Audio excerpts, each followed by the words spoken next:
Sobre essa questão demográfica, né, do voto nos Estados Unidos, além antes de falar especificamente do voto, né, das comunidades árabe e muçulmanas nos Estados Unidos, lembrando que não são, né, sinônimos, mas eu queria lembrar também uma coisa que eu acho que é muito importante de lembrar nessas horas, que é sobre o chamado voto latino.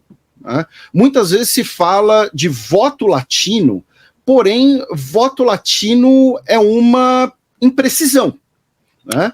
Voto latino, porque os latinos não votam de maneira uníssona nos Estados Unidos.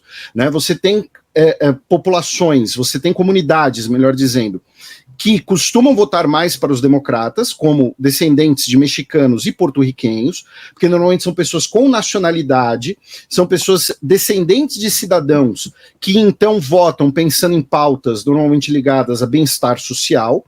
E você tem comunidades como cubanos, colombianos, venezuelanos, que são mais conservadores, que votam pensando em pautas muitas vezes de mais liberdade econômica e também do que eles veem como rigidez contra pautas socialistas, no caso dos cubanos, ou questões ligadas a tráfico de drogas, como no caso dos descendentes de colombianos. Não à toa, o principal, talvez o político latino hoje mais influente nos Estados Unidos, o Marco Rubio, ele é um republicano e descendente de cubanos.